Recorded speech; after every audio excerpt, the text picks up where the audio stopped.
And welcome back to Dark Side of the Mic, and today we're going to literally scrape the barrel and look at a microphone or a set of microphones that have been in my cupboard for a good few years.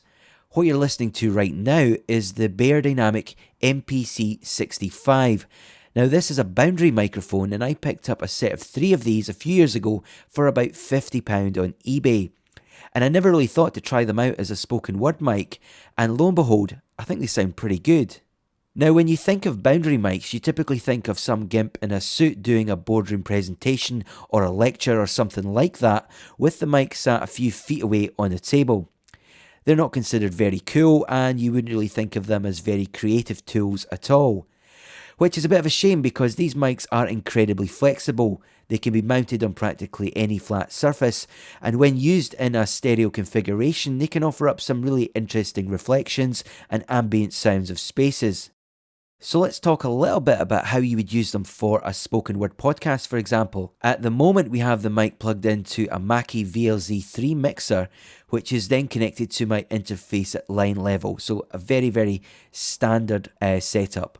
Now, like I said, the common approach to using a boundary mic would be to sit it on the table in front of you. So let's just do that just now. Okay, so the mic is about 1.5 feet on the table in front of me, and this is how it sounds. I've just adjusted my gain a little bit so you can hear me a little bit more clearly, but it's a lot more roomy and ambient sounding than you would really want for a voiceover or a podcast, for example. But in many ways, that's the same for any mic that's sat on a table. Take the Rode NT Mini, for example, with its cute wee stand. That's practically useless, and you really need to raise the mic up a bit to get a good sound out of it.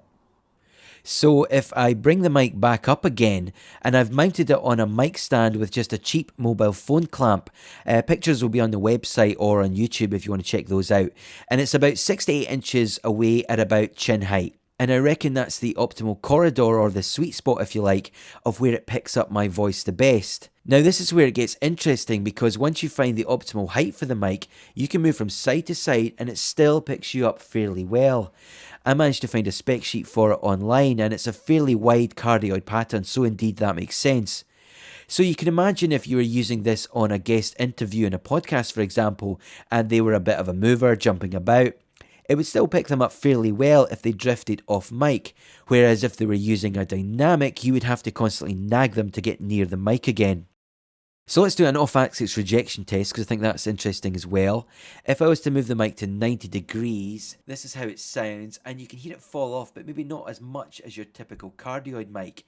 And if we move it again to the 180 degree position, which is about there, again it falls off a little bit further, but you're left with a lot more low end in the signal. The frequency response is very flat, with a broad boost on the low end and in the high end as well, but it's very, very slight, maybe only 1 to 2 dB, so overall a very flat response altogether. My version of the mic is a wired XLR that runs off phantom power and runs an electric condenser capsule. But unlike a lot of electric condenser mics, which can sound somewhat thin or piercing at times, this actually sounds really quite smooth and focused, and I was really surprised when I started using this closely at proximity as opposed to on the table in front of me. And if we were to jump into some comparisons now, hopefully you'll get a sense of where it sits. And today we're going to read a quote from The Picture of Dorian Gray by Oscar Wilde. So starting on the MPC 65 then. Nowadays, most people die of a sort of creeping common sense and discover when it's too late that the only thing one never regrets are one's mistakes. And for the first comparison, we've moved over onto the Shure SM7B, legendary broadcast dynamic mic. My gain is maxed on the Mackie mixer, and this is how it sounds. Nowadays, most people die of a sort of creeping common sense and discover when it is too late that the only things one never regrets are one's mistakes. And now we've moved over onto another dynamic mic, another Beyerdynamic dynamic mic, easy for me to say. This is the M21TG, and again it's another kind of dark dynamic.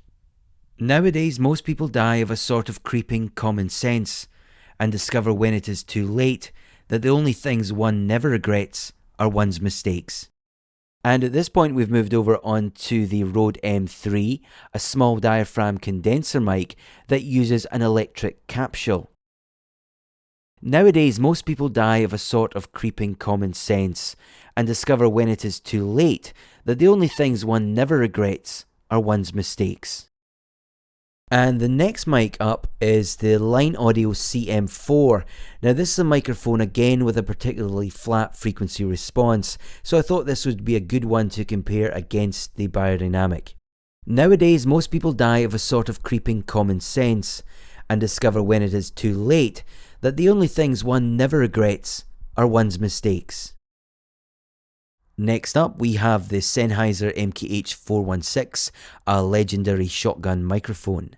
Nowadays most people die of a sort of creeping common sense and discover when it is too late that the only things one never regrets are one's mistakes.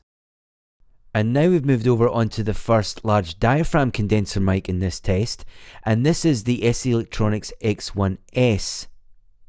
Nowadays most people die of a sort of creeping common sense and discover when it is too late that the only things one never regrets are one's mistakes. Now we've moved over onto the Lewitt LCT 040 Match, an absolutely tiny true condenser mic, so we'll see how this one sounds. Nowadays most people die of a sort of creeping common sense and discover when it is too late that the only things one never regrets are one's mistakes.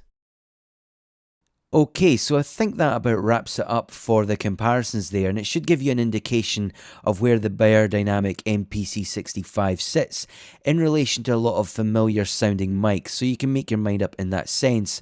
I would say that I think it does sound fairly rolled off in the low end, and looking at the frequency response again, that would bear that out. It seems to roll off at around about 80 or 90 Hertz, so that does kind of make sense to me in terms of the comparisons there. It does sound that little bit kind of less full in the low end in comparison to some of those mics, but the high end is wonderfully soft and smooth, and I think with a little bit of EQ in the low end it can sound really nice. So to demonstrate that, we're just going to do a little bit of processing on this extract of the recording.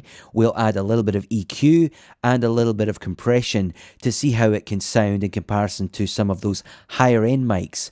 So I would encourage you to jump back and forward and do some comparisons, and bear in mind that this mic can be picked up on eBay secondhand for around about £25–30. I've seen them.